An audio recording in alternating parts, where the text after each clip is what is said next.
everybody, and welcome to another CCUA gardening workshop. We're taking our workshops this season from the farmers market to either at home or a different gardening site CCUA operates around town. My name's Tony, and I've been the farm manager at what was the urban farm and is now the Veterans Farm for the last years, and now I manage production areas at our agriculture park. But today we're hanging out in my backyard where it's time to put in tomatoes into the ground. I believe in former weeks during one of the garden side chats, Carrie went over doing some garden tomatoes in her backyard, so there'll be some overlap with that particular episode, but you'll probably learn some new things, and it's definitely the big time to put in probably the most popular garden crops, so now's a good time to go over the details again and make sure we're all getting in our tomatoes. Some of the reasons I like to grow tomatoes are, in addition to saving a lot of money peak season on really good tomatoes, it's really hard to find, other than maybe at the farmer's market or from another local friend growing it or farmer growing it, really good tomatoes at the grocery store. A lot of grocery stores getting tomatoes that are picked all green and are ripened in storage with ethylene gas so that they remain firm and blemish free, but they're so much different in taste, so much poorer in quality compared to what you can be getting out of your garden. So that's a big perk, as well as the ability to go to a local nursery or purchase seeds online and have complete control over what varieties you want to put in your garden. Another addition is that it's just a really solid crop to grow in Missouri. It loves the heat. Tomatoes are a crop that originate from southern, western South America, and have kind of moved up north into where we live, but 500 years ago and beyond, they've been grown in South America, and so they love the humidity, they love the heat. I was reading that the word tomato actually comes from an Aztec word that I think is pronounced tomato. But the tomato originated and was domesticated from what was like a little berry. And there are tomato varieties today, specifically one called Tomberry, that still resembles that berry-like size tomato, but we've selected through the years for much bigger and colorful and other different types of varieties through breeding. So we're going to go into some of those varieties in a bit. I've got some tomatoes down here in a tray. There's a lot of different decisions to make if you're trying to decide what tomatoes to put into your yard. So you have the decision of what type of tomatoes categorically you'd want to grow. There's your large sandwich type slicers, sometimes called beefsteak tomatoes. Funny names like Better Beef, Beef Boy, Big Boy. Lots of words along beef and boy, it seems like.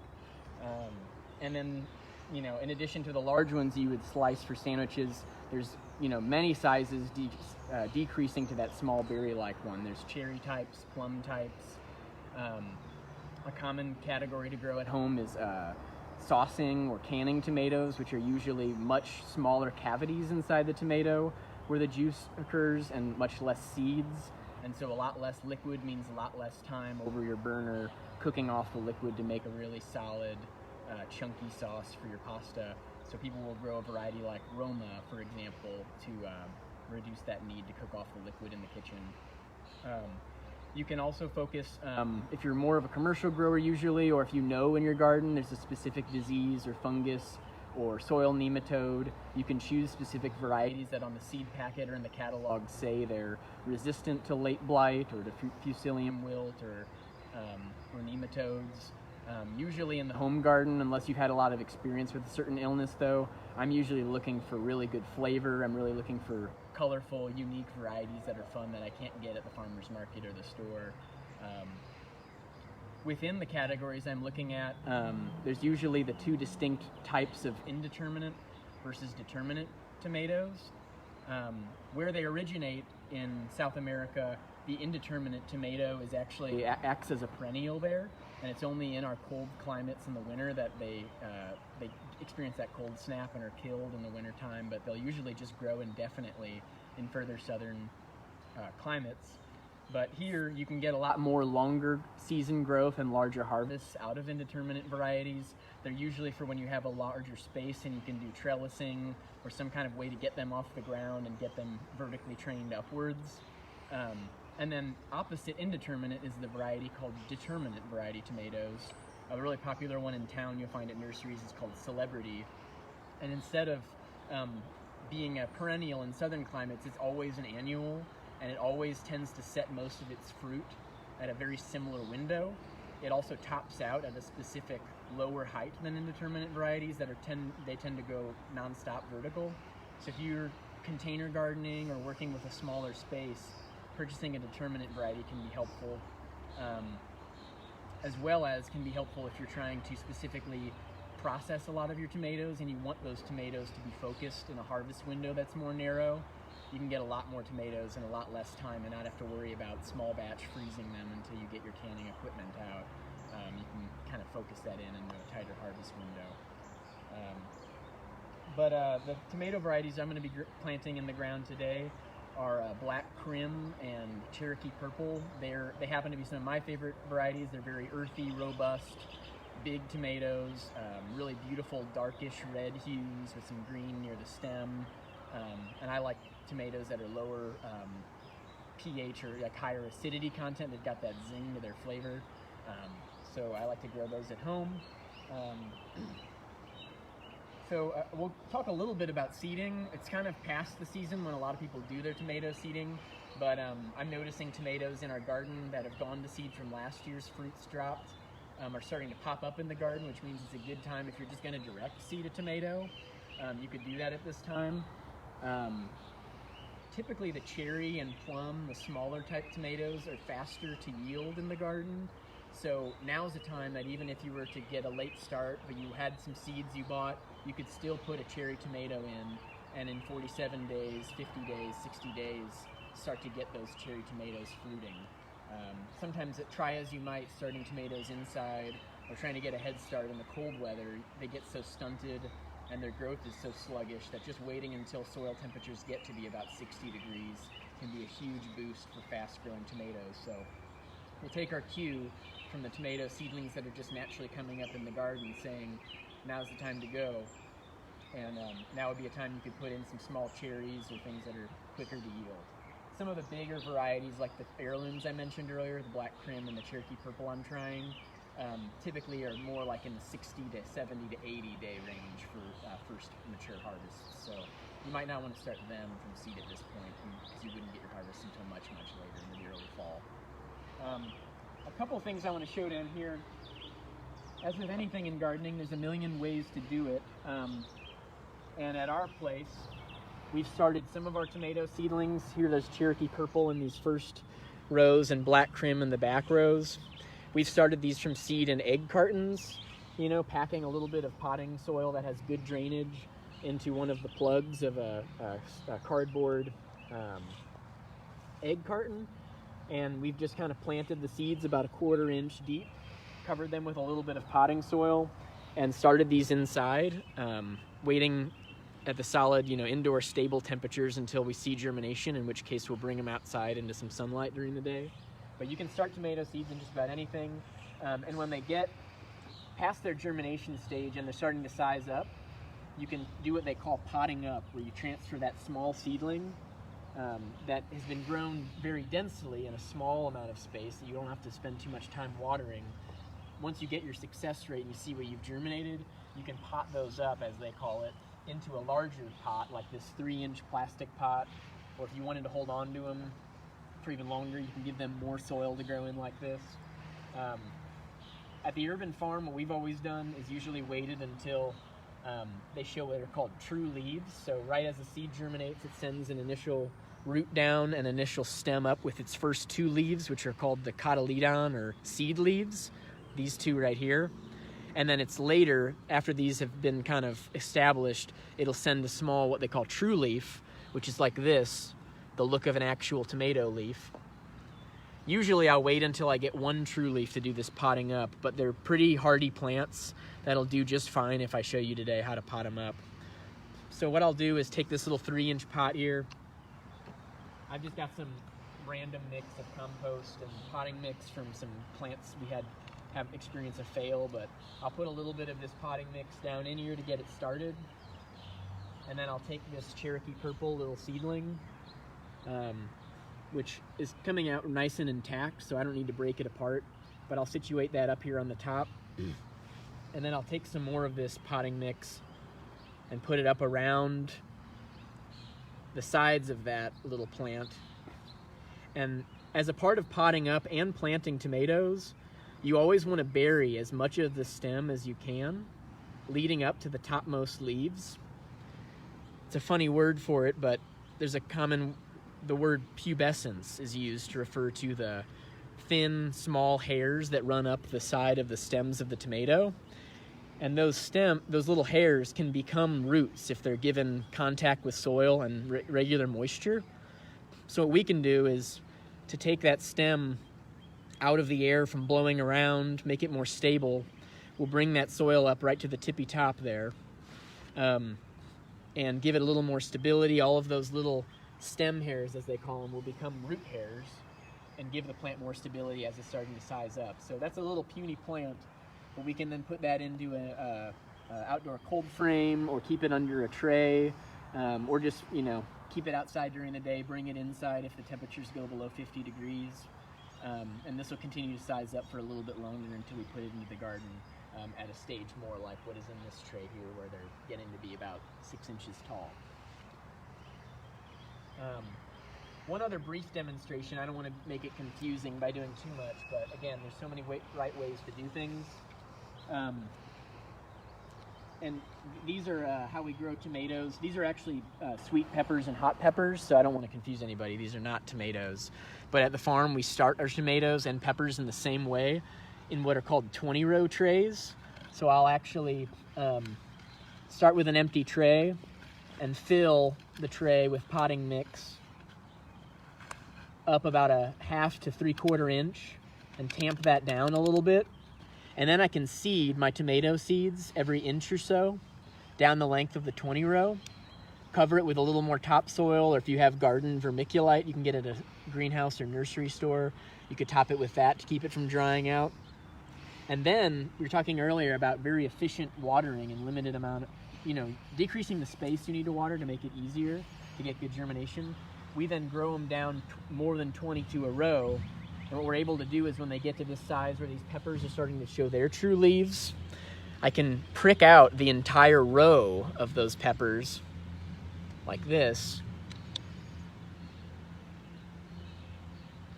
break them apart, and just to show how we do it, they're very hardy.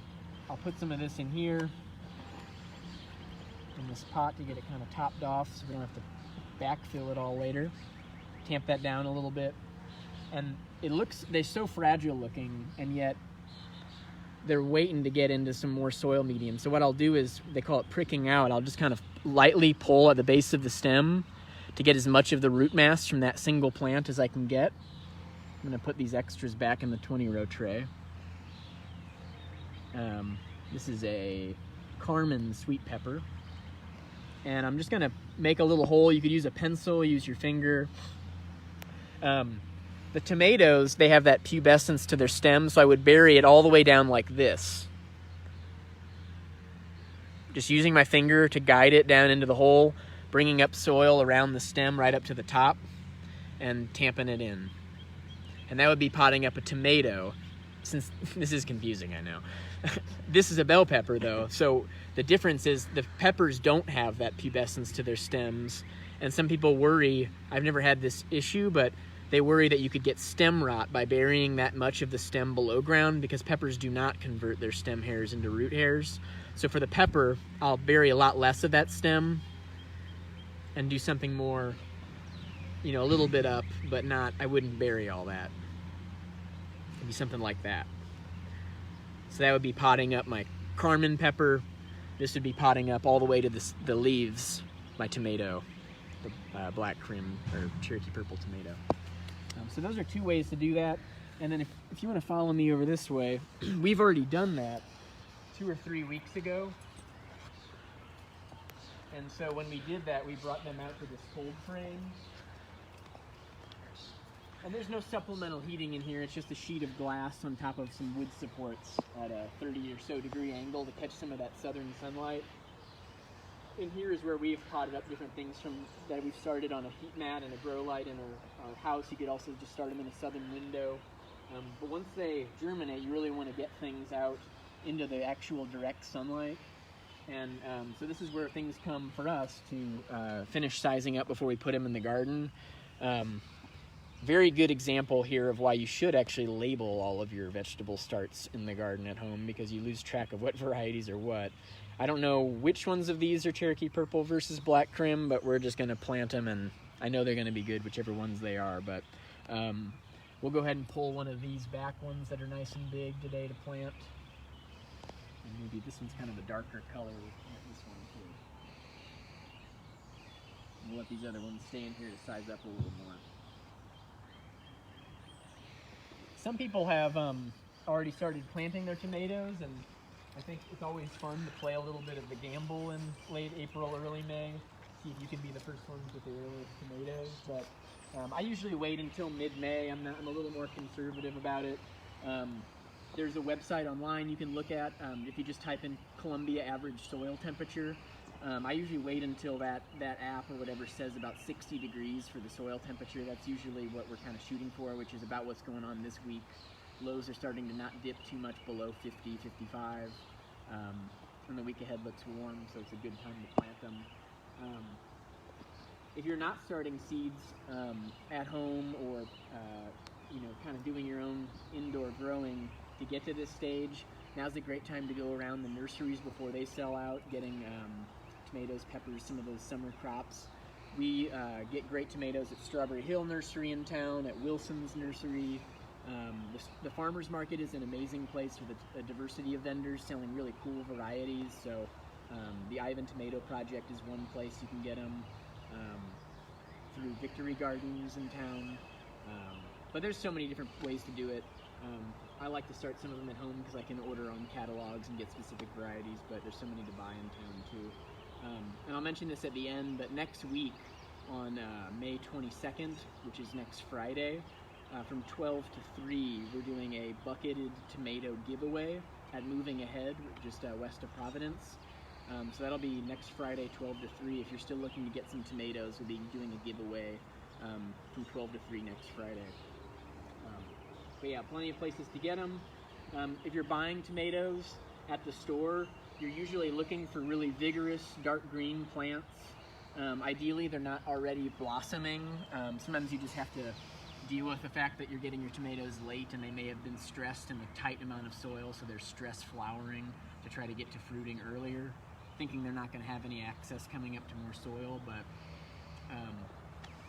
if you're in that position, you can just pop those flowers off before planting and set that plant back to trying to focus on root growth and vegetative growth above ground instead of fruit development.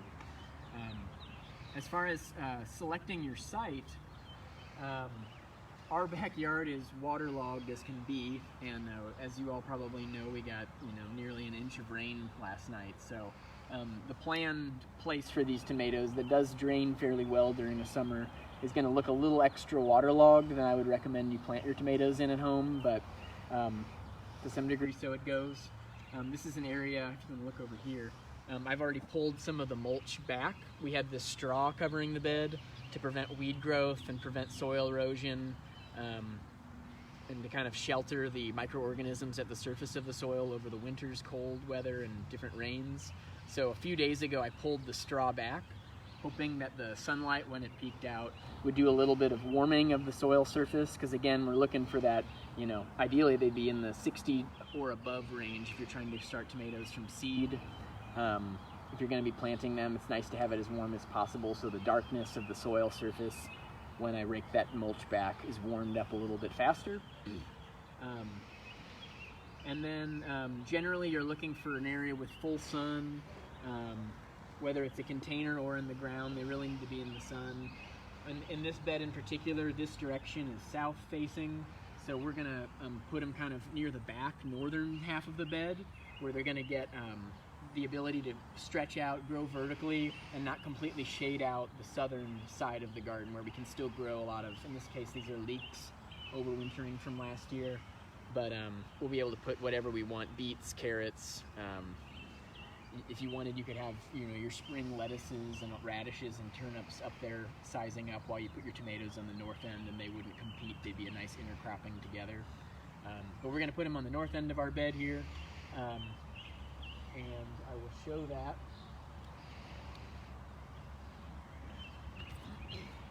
So these weren't potted up that long ago. They're probably not that developed of a root ball yet, but they're not going to fall apart either, so it's a pretty sweet spot. It could be given another couple weeks in this amount of soil, but you can see the root hairs are starting to reach the edge. That looks nice. Hopefully it all doesn't explode in my hands. So that's looking pretty nice. It's holding together. If it wasn't holding together and I couldn't, get it out without breaking it all apart, I'd probably just let it grow a little bit longer and keep it in the pot for that additional amount of time. But I usually will break these peat pots apart. Some people will plant them directly, and eventually the roots will grow through this medium, but it can stunt that for a little bit until it breaks down enough for the roots to penetrate. So I'll often just break it apart if it's easy enough to do. Put that here for a second.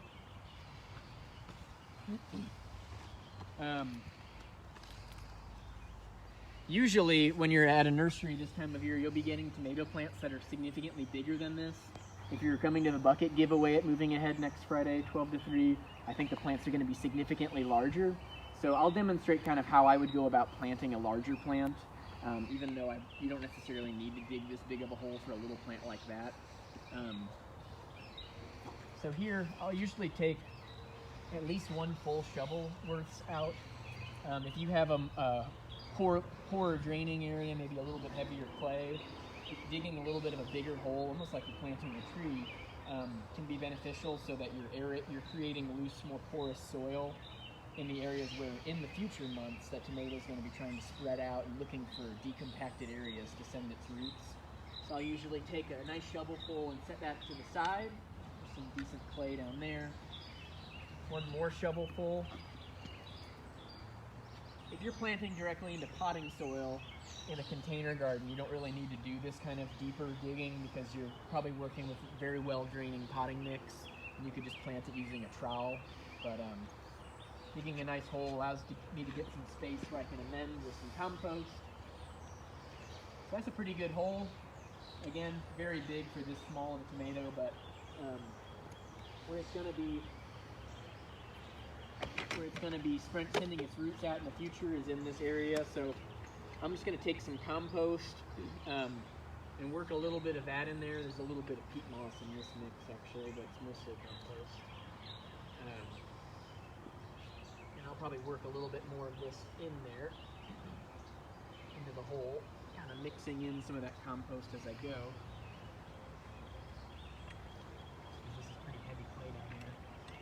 And then, just like we talked about, when you're potting up the seedlings into the larger pots, that same method is going to be done when you're planting these tomatoes up. This isn't a very big tomato to begin with, and this is going to look hard for some people to see, I think, but I'm actually going to pop these stems off, these little side shoots, because I want to plant this all the way up to where the topmost growth is on this tomato. All of these little hairs you might be able to see along the stem will all become a root system when they're buried underground and kept moist. So I'm going to put that in there and try to set the height so that the topmost growth is right above my soil level. And then I can kind of start bringing some of this back in here. It's hard for me to talk with you all about adding amendments and specific things with that because everybody's soil is different, has been amended in the past with different things. I've done soil tests before at our sites to know whether, maybe the pH is too low or too high. And I'm adding lime or I'm adding sulfur, respectively, depending on that challenge. Sometimes if I know that there's a nitrogen deficiency, I'll add a little bit of blood meal that you can get at most nursery stores. And then I'm going to add a little more compost even to the surface to bring it up around that stem a little higher. But yeah, for the amendments, usually just incorporating some good compost in your first season, maybe adding a little bit of blood meal is a good start. They're usually heavy eaters of calcium, or they need that availability of calcium. We're not usually short on that in our clay soils here, but that might be something you add down the road if you're having trouble getting fruit. But yeah, that's how we would plant that. I'll do one more. And I usually plant, when I'm doing them in the ground, I usually plant them about 18 inches apart, which that's about 6 inches for me, so I'm just going to measure this out real quick. I'll put one right here. Wish I would have pulled the mulch back a little more, but that'll work.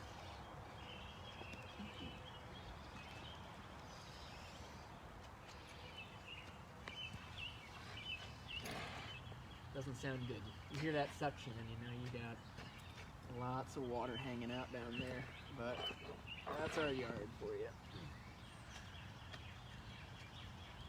A strategy you can do at home if you have really poor drainage after these kind of weather events is to kind of dig a deeper trench and throw that soil up on to create a taller berm. That's something we've done in some of our planting areas to get the tomatoes' roots out of the wet soil and up onto higher ground that drains a little better.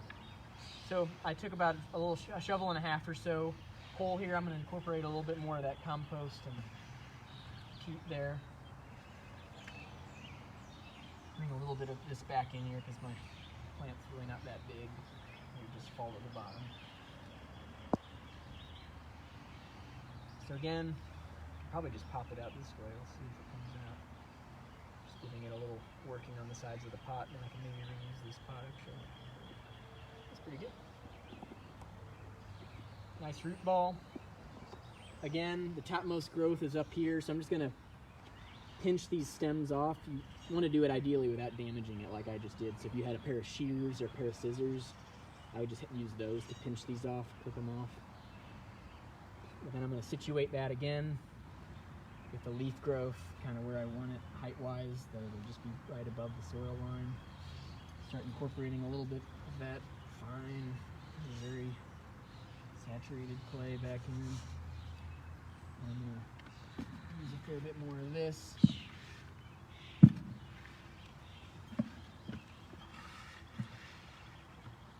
So these are about 18 inches apart, and as I won't keep demonstrating for the sake of redundancy, but I'll plant out the rest of this bed with them every 18 inches.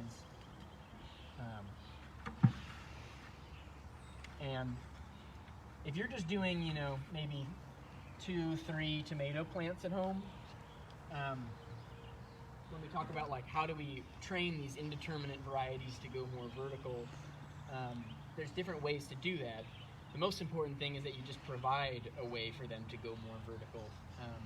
And we'll talk about this more in an upcoming episode. We'll talk about pruning and trellising, but just to get you started, if you're only growing a few tomatoes at home and you don't want to do a more elaborate trellis system using strings and things to tie them up vertically, this is a good example. I shouldn't be walking on the bed, but this is a good example of the kind of cage you can get at different garden stores, or you could fabricate yourself by just buying some paneling and using zip wires to attach the two sides together. If given the right fertility and a good living soil in ground, tomato plants very, very easily can exceed this 4-foot height. So, for example, if I only was growing these two, I might just situate this cage over the center of it and give that tomato, you know, a really good surrounding support to go that far. These cages also exist. I found a bunch of these at somebody's corner they were giving away to the trash truck and grabbed them. These are really great for peppers, for things that are a little more dwarf in nature compared to the tomatoes. You know, your pepper plants will often in the backyard top out at about this height at most. So I'd use these for those to keep them from the fruits falling over, the plants breaking in a wind event. But really, this is a way too small for an in-ground tomato that's indeterminate variety. It might be better for a determinate variety that is limited to its height. So I'd recommend a height like this. If you have a lot more tomatoes, what we're going to talk about next time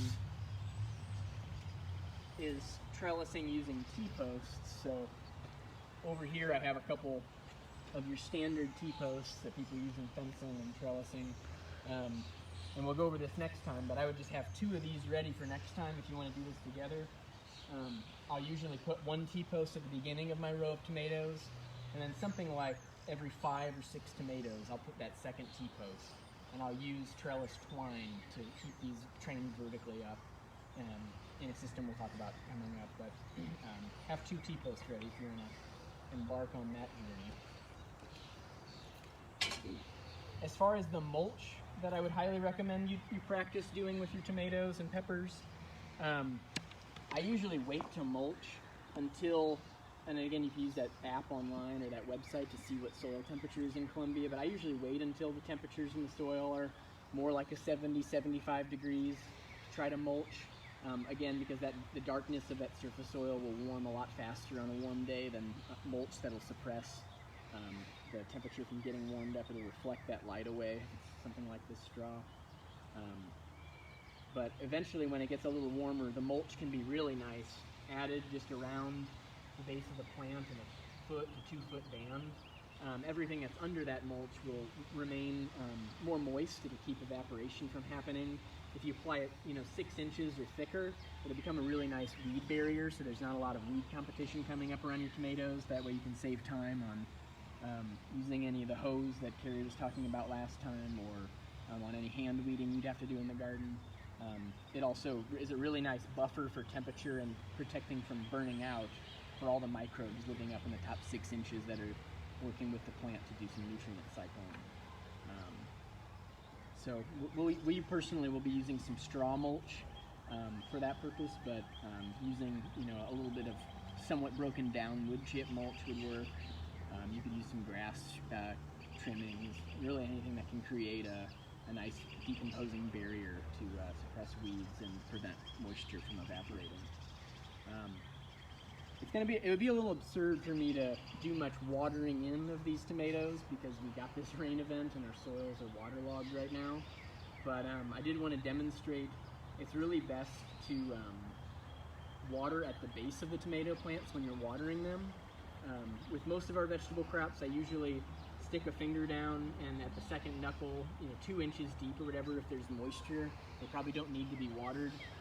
And tomatoes really don't like being their feet being wet or in standing water, so I try not to overwater them. They're kind of babies about it to get the best production out of them. They really like it to be regularly moist but never waterlogged.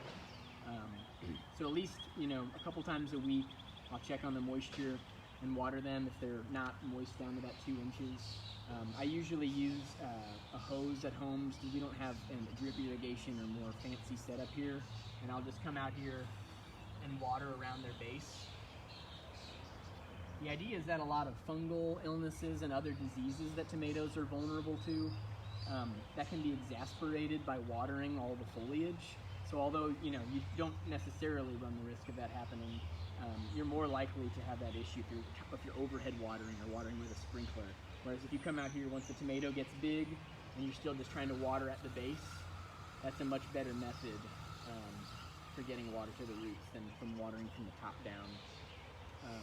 If you do have the ability to set up a low pressure drip irrigation system that you could even bury under your mulch to get out of the way, that's another great strategy for keeping them wet. And drip irrigation is a lot more water is dispersed over a longer period of time, so you're not kind of flooding them once a day. You're giving them a more steady flow of water. What else have I not talked about?